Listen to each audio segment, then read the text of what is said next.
Scotland isn't built for soft football. The wind howls, the rain stings, and the stadiums? They sit in places that make no sense at all.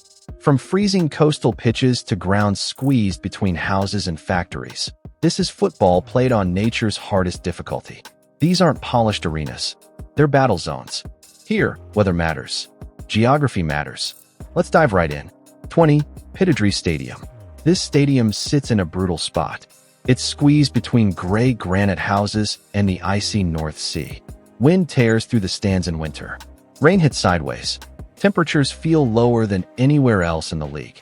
Built in 1899, it became famous for inventing the world's first dugouts and heated pitch systems. Aberdeen FC have made this place a fortress, especially during the Alex Ferguson era. 19. Caledonian Stadium. Right on the edge of the Moray Firth, this stadium looks like it was dropped at the end of the country. It sits on reclaimed land beside open water. Fog rolls in with no warning. Sea wind swirls through the open corners. Sudden temperature drops are common, even in spring. Home of Inverness Caledonian Thistle, this ground is famous for weather-decided matches. 18. Rugby Park. This stadium is buried inside a housing maze. Streets of tight terraced houses sit right up against the walls. No open land. No buffer zones. That's why expansions have always been painful and expensive. Built in 1899, it's one of Scotland's oldest continuously used grounds. Kilmarnock FC have defended this place for over a century. The location makes the noise bounce back from every direction. 17. Capello Park.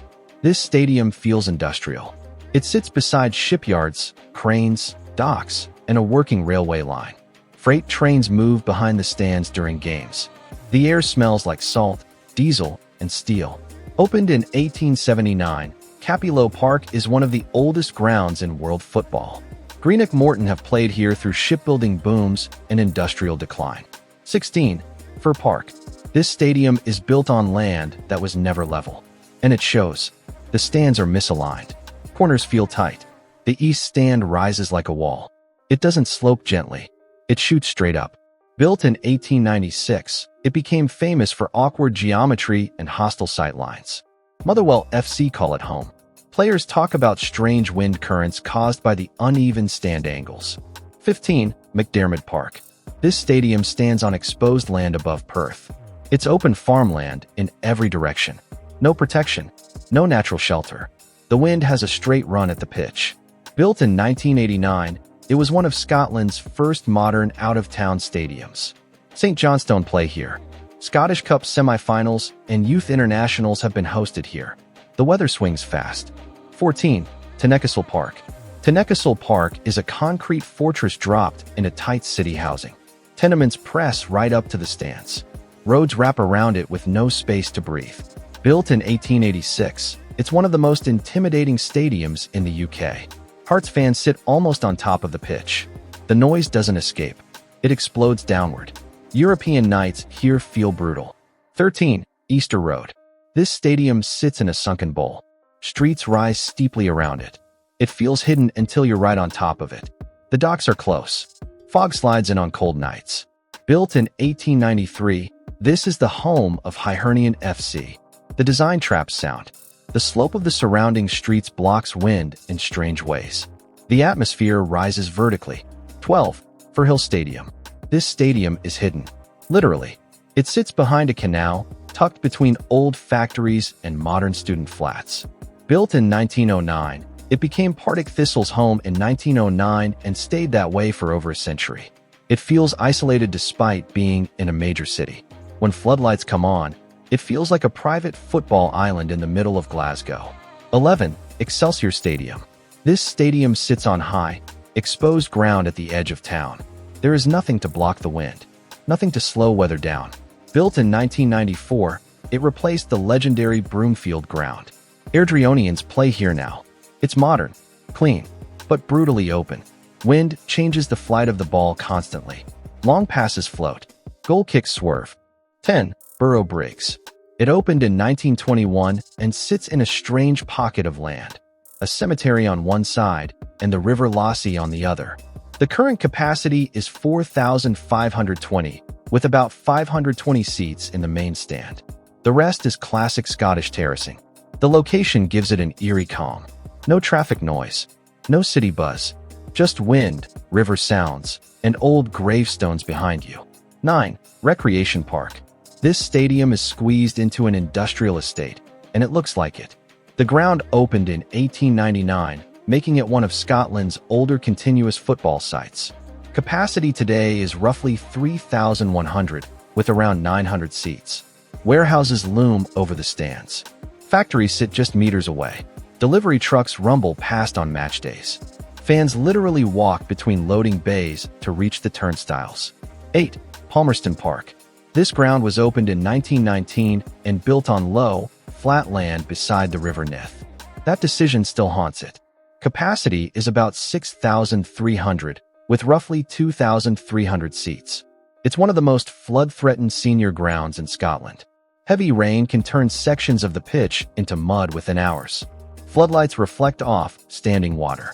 Locals joke that it's more like a rice field during winter. 7. Cliftonville Park. Built directly on reclaimed mining land, Cliftonville Park sits in a landscape shaped by coal. It opened in the early 20th century, when local mining teams needed community sports grounds. Capacity is modest, around 1,500 to 2,000, mostly standing. The terrain around it still carries scars of industry, slag heaps, uneven ground, and old spoil tips. Lochore welfare still play here today. 6. Borough Park. Borough Park is famous for one thing: the railway line behind the stand. Opened in 1953, it holds around 2,700 fans, with roughly 500 seats. Trains pass just meters behind the terrace during matches. You can literally feel the vibration through the metal barriers. The ground is wedged between tracks and open farmland, creating a strange contrast: steel, motion, and rural silence. 5. Victoria Park. This stadium, now often branded for sponsorship, sits in a town of barely 5,000 people. Yet it hosted top-flight Premiership football. Built in 1929, the stadium holds around 6,500, with about 3,000 seats. It is boxed in by houses, farmland, and the Cromarty Firth. Walk one way, and you see sheep fields. Walk the other, and you hit quiet suburban streets. 4. Harmsworth Park. This is one of the most remote senior football grounds in the UK. Opened in 1953, Harmsworth Park sits on an exposed hill in far north Scotland. Capacity is about 2,000, mostly standing. The wind here is brutal. North Sea air hits the pitch directly. Winter games feel Arctic. Wick Academy still play here in the Highland League. 3. Seafield Park.